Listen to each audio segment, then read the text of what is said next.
After overcoming a 9-hour snowstorm to unexpectedly wish my wife a happy birthday, I walked in with a cake and heard her whispering to her sister, "God, let it crash. Insurance would come in handy." The sister replied, "Or at least quiet for a couple months." They laughed. I silently left the cake in the kitchen. The next morning I left. 3 weeks later, she repented bitterly. My name's Ryan, 34M, and for most of my adult life, I thought I was one of the lucky ones. I married my high school sweetheart, Julia, 32F. You know the story: young love, messy breakup for college, a few wild years apart, and then finding our way back to each other at a mutual friend's wedding. It had felt like fate. Or at least it used to. For the first few years after getting married, life was good.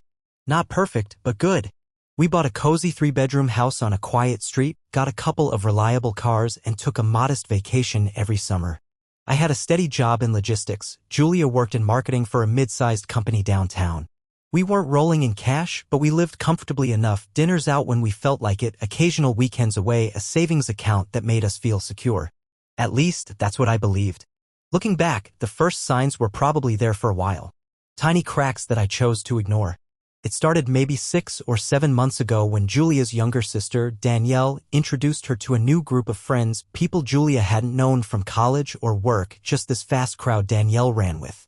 The kind of people who drove luxury cars they could barely afford, posted endless pictures from spontaneous trips to places like Cabo or Aspen, and always seemed to be one credit card bill away from financial disaster. At first, it didn't seem like a big deal. Julia deserved friends. She deserved fun. But little things started changing. She'd make comments about how starter our house felt, how she hated that we didn't have a kitchen island big enough for hosting parties. She started nudging me about my career, asking when I was planning to move up or really start chasing bigger money. These conversations felt less like supportive partnership and more like subtle digs. I told myself it was a phase. Maybe she was just going through something. It wasn't just the comments, though. Julia became more absent. Physically there, sure. But mentally? Emotionally? It was like she was slowly pulling away. She'd spend hours texting with Danielle or out at these impromptu girls' nights. Weekends that used to be spent cooking dinner together or hiking at the state park turned into weekends where she was always busy with someone else. If I asked questions, she'd brush me off. "Relax, Ryan. I need my own life too." And she wasn't wrong. Everyone needs their own space. But something about it felt different, unsettling. Like I was being moved further down her list of priorities. Still, I stayed optimistic. Marriage has seasons, right? I told myself we'd find our rhythm again. Then came her birthday, late February, the dead heart of Midwest winter. Cold, dark, snow in the forecast practically every other day. We'd always kept birthdays low-key because plans tended to get canceled anyway. Blizzards don't care about your reservation at Olive Garden. But this year, I wanted to make it special. Her actual birthday landed on a Tuesday. She mentioned casually a few weeks earlier that she was thinking of spending the weekend at Danielle's place. They had plans for some spa getaway in the next town over. I acted like I couldn't get time off work. She shrugged and said it was fine, that they'd just have a girls' weekend. What she didn't know was that I had already arranged to take Friday off. I had a plan, maybe the last grand gesture I'd make without even realizing it. The idea was simple: drive down Friday afternoon, show up at Danielle's with Julia's favorite chocolate ganache cake from that tiny bakery she loved, and sweep her off for a surprise dinner date at a restaurant I'd spent 3 weeks trying to get a reservation for. I even packed a bag with her favorite green dress and those gold heels she said made her feel like a queen. In my mind, I pictured her beaming when she opened the door, surprised, happy, maybe a little emotional. The weather, however, had other plans. Thursday night, the reports started rolling in. Winter storm warning. Heavy snowfall predicted across 3 states, ours included. 6 to 10 inches expected, possibly more. Travel not advised. Any rational person would have rescheduled. But I was stubborn. And maybe a little desperate. I didn't want to waste the dinner reservation, and more than that, I didn't want to waste the opportunity to remind Julia of us. Of what we had. So Friday morning, I loaded up the car, cake box carefully secured on the passenger seat, and hit the road at 7 a.m. The drive was a nightmare. What should have been a 6-hour trip stretched into 9 hours of white-knuckled terror. The highway was a mess. 3 accidents along the route slowed everything to a crawl. Snow so thick I could barely see the taillights ahead of me. More than once, I considered turning back. Stopped for coffee twice just to stay alert, hands trembling as I clutched the steering wheel. The only thing that kept me going was the thought of Julia's smile when she saw me. When I finally pulled into Danielle's neighborhood around 4 p.m., my hands were shaking, my knees stiff from the tension. I had to park a block away, the side streets hadn't been plowed, and my little Honda didn't stand a chance against that much snow. I bundled up, grabbed the cake, and trudged through ankle-deep slush, my jeans soaked halfway up my legs. I wasn't nervous. I was excited. Tired, freezing, but excited. Danielle's front door was unlocked, typical small-town habit, and I could hear voices and laughter spilling from the kitchen. I grinned to myself, balancing the cake box carefully as I moved quietly down the hallway. That's when I heard my name. At first, I thought they were joking about me, something harmless. But the tone, sharp, bitter, stopped me cold just outside the kitchen door.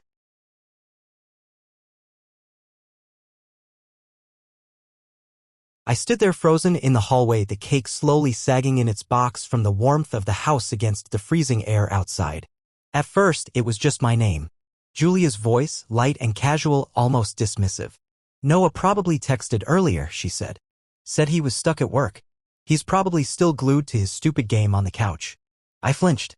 It wasn't the words, really. It was the tone. It wasn't the usual teasing or exasperated affection. It was contempt. Real, cutting contempt. Danielle laughed, a sharp, humorless sound. Well, at least he's not here ruining your birthday week, she said. I heard the pop of a wine bottle. Liquid pouring into glasses. More laughter. I should have walked in. I should have called out, made some joke, interrupted before I heard what came next. But I didn't. I stayed there, rooted to the spot, listening to my wife mock me with the ease of someone recounting a bad date, not a husband who'd driven through a blizzard for her. God, Julia said, laughing, can you imagine if he'd come? He'd insist on tagging along to dinner tonight, telling those same 3 boring stories he always tells. Then he'd get that sad puppy look when I wanted to go out without him tomorrow. Another burst of laughter. A knot formed in my stomach, tight and cold. I clutched the cake box tighter, fingers numb. At least he's not here, Danielle said again, the roads are a mess. I mean, my friend's husband got stuck for 3 hours just trying to get across town.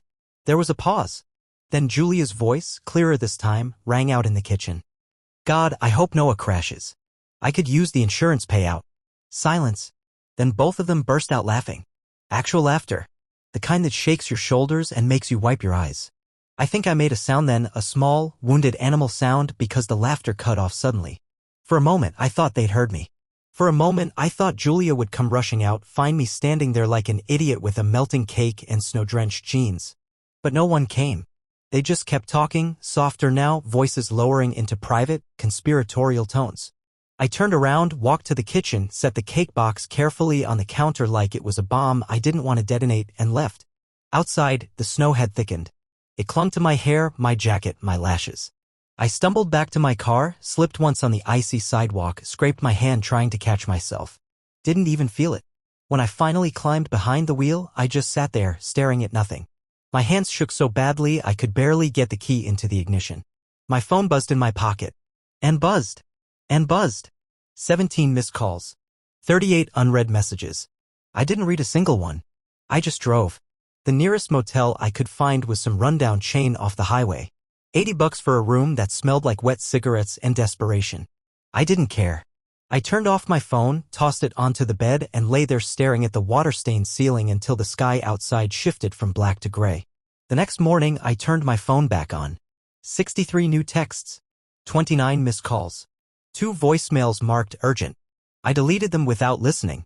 Instead, I texted my buddy Mark. Something happened with Julia. Need a place to crash for a bit. His reply came back within a minute. Doors unlocked. Beers in the fridge. I drove home through another snowstorm, 9 more hours of silent, endless white, packed 2 suitcases with my clothes, a duffel with essentials, and grabbed our fireproof box with important documents. Julia wasn't home. She was still, presumably, celebrating her birthday weekend. I didn't leave a note. Didn't leave anything behind except the life we'd built together. I stayed with Mark for the next few days, sleeping on his lumpy couch, surviving on takeout and bad TV. Julia kept calling. From different numbers. Voicemails ranged from tearful to furious to downright manipulative. She even showed up at my work.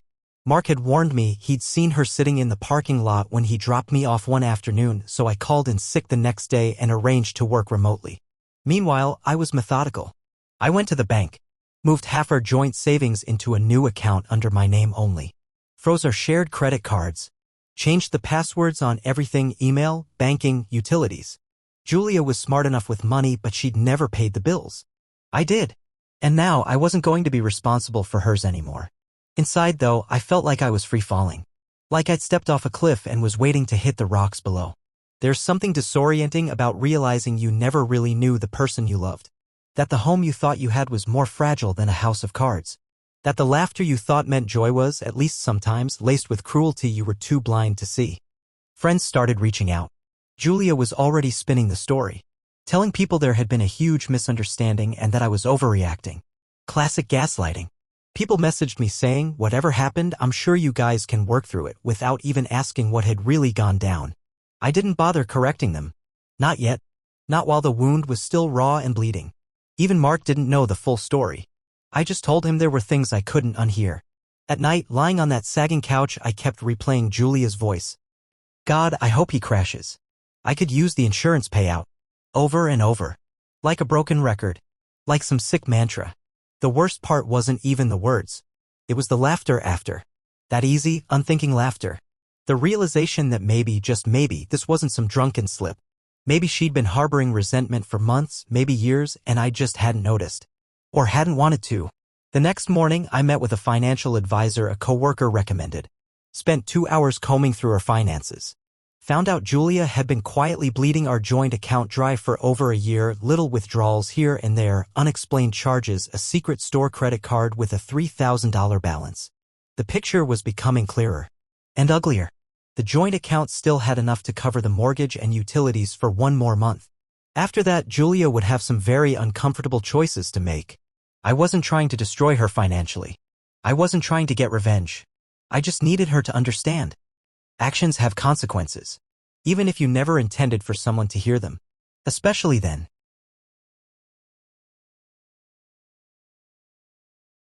The first confrontation wasn't some dramatic scene. It wasn't shouting in the rain or throwing rings across the lawn. It was a quiet, sterile meeting at a coffee shop near downtown. And honestly, it was worse than any screaming match could have been.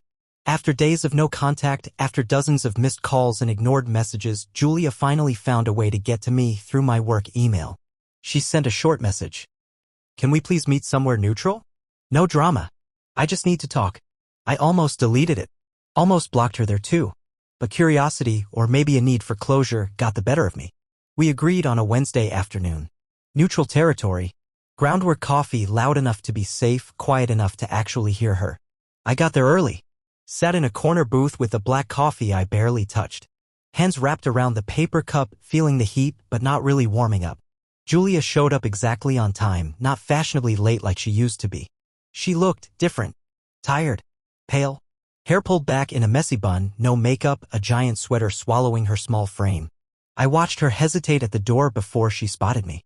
For a second, she just stood there like she wasn't sure whether to come in at all. But she did. Of course she did. She slid into the seat across from me without a word. Her hands shook slightly as she stirred a coffee she didn't really drink either. "I'm sorry," she said finally, voice rough. "About everything. About what you heard. About what I said." I said nothing. She kept going. It wasn't serious. It was stupid. Just venting. Danielle and we were drinking. I didn't mean it. I kept waiting for the words I needed to hear. The ones that might make this salvageable. They didn't come. She talked about stress. About money. About feeling trapped. She talked about how she'd envied her friends who had big houses, luxury cars, flashy vacations. About how she'd felt like she'd settled for less by staying with me. Not because I wasn't enough, she said quickly, trying to backpedal, but because she wasn't satisfied with herself. I sat there, letting her unravel. Letting her paint herself as the victim of her own restless ambition. Finally, I spoke. "You wished me dead, Julia. Even if you didn't mean it. Even if it was a joke. You said it. You laughed about it." She flinched like I'd slapped her. "I didn't mean it," she whispered. "But you said it," I repeated, voice low and steady. "And worse, you laughed." She wiped at her eyes angrily. "It was a stupid moment. I can't believe you're throwing everything away over one comment. One comment. As if it were nothing. As if it didn't cut deep enough to leave a scar I'd carry for the rest of my life." I pulled out my phone. I hadn't meant to record anything that night. It was an accident, really. I'd been recording gift ideas for her on the drive, notes to myself about other ways to surprise her. The app had been running when I walked into Danielle's house. It caught everything. I pressed play. Julia's voice filled the small space between us. God, I hope Noah crashes. I could use the insurance payout. The silence that followed was suffocating. Julia's face drained of color. She reached out instinctively as if to snatch the phone away. I moved it out of reach. She started crying harder then, not theatrical sobs, but small, broken sounds. A cornered animal realizing the trap was of its own making. I was drunk, she said weakly. I was angry. I didn't mean it. You meant enough to say it out loud, I said. And to laugh. We sat there, the noise of the coffee shop fading into white static around us. Finally, she asked, is there any chance, any way, we can fix this? I didn't answer right away. Part of me wanted to say yes. Part of me wanted to grab her, shake her, scream at her for destroying us. Part of me still loved her or loved who I thought she was. But the biggest part of me, the part that survived the snowstorm and the motel and the hollow silence, knew the truth. Some things, once broken, can't be put back together. I'm filing for separation, I said finally. 6 months. We untangle everything. We live apart. We think. We decide if there's anything worth saving. Her shoulders slumped like I'd taken all the air out of her. She didn't argue. Didn't beg. Just nodded. We discussed logistics like business partners. She'd stay in the house, her name was on the mortgage too. We'd split utilities for now. No new joint expenses. No moves without notifying the other. Emails only, no phone calls, no uninvited visits. When we stood up to leave, she hesitated. Can I hug you? She asked, voice barely above a whisper. I shook my head. She nodded again, turned, and walked out of the coffee shop without looking back. Over the next week, everything became mechanical. I met with Milton, the financial advisor, again. We formalized the separation of accounts. Drafted an agreement for the separation period. I packed the rest of my things from the house while Julia was at work. Took only what was mine, clothes, personal items, a few sentimental things. I changed my mailing address to a P.O. box. I set up a new bank account for my paychecks. I transferred my car title into my name only. Piece by piece, I pulled myself out of the wreckage of our life. Julia, meanwhile, continued her campaign of regret. Emails, letters left on my car windshield. A bouquet of flowers left on Mark's porch because she didn't know where I was living. All saying the same thing in different words. I'm sorry. Come back. Let's fix this. But none of it erased what I'd heard. None of it filled the hollow space where trust used to live. By the end of the 3rd week, the anger had dulled into something colder. A hard, bitter thing lodged deep inside me. I wasn't sure if I hated Julia. Hate takes energy. Hate requires passion. Mostly, I just felt tired. Tired of trying. Tired of hoping. Tired of mourning something that was already dead. And somewhere in that exhaustion, I found a strange kind of peace.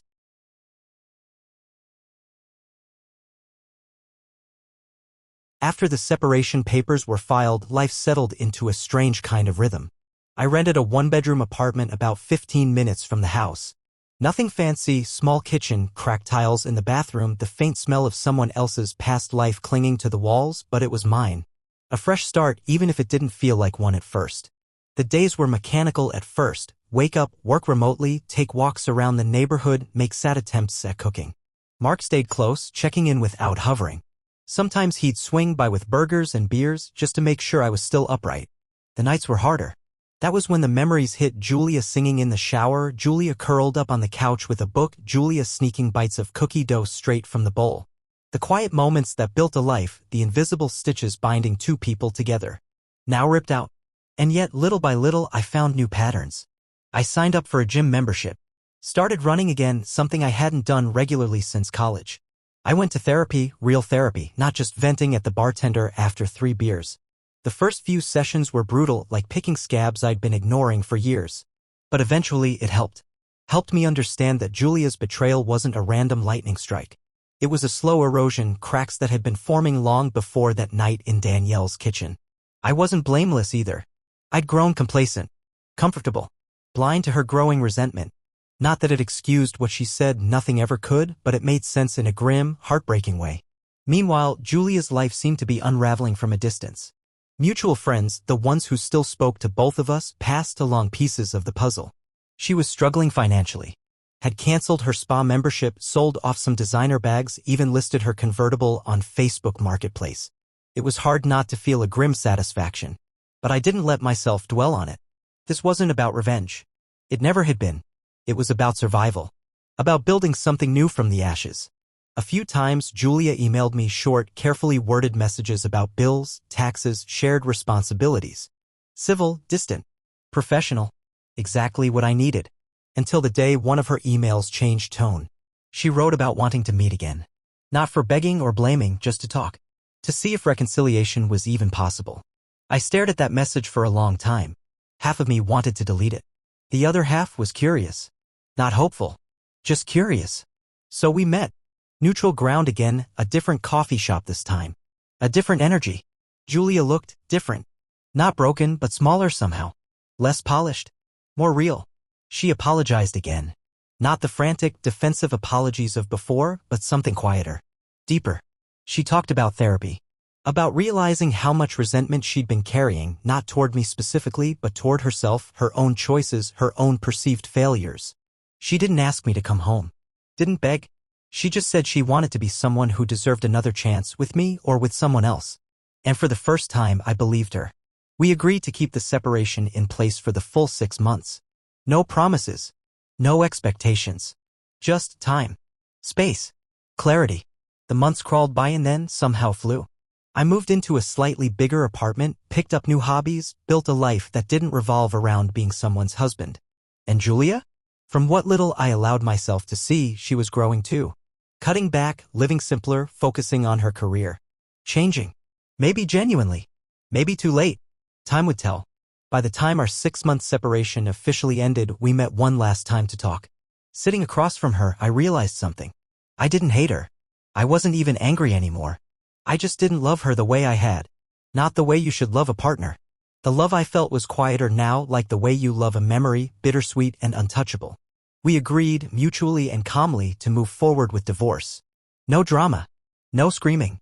Just the quiet end of a chapter that had run its course. We divided the assets fairly. No lawyers fighting it out. No social media wars. Just two people who had once loved each other enough to hope for forever and were now wise enough to let go. I signed the final papers on a rainy Tuesday afternoon. No fireworks. No collapse. Just relief. A heavy weight finally lifting. That night, I bought myself a small cake from the same bakery where I'd gotten Julia's birthday cake all those months ago. This time, I didn't leave it on someone else's counter.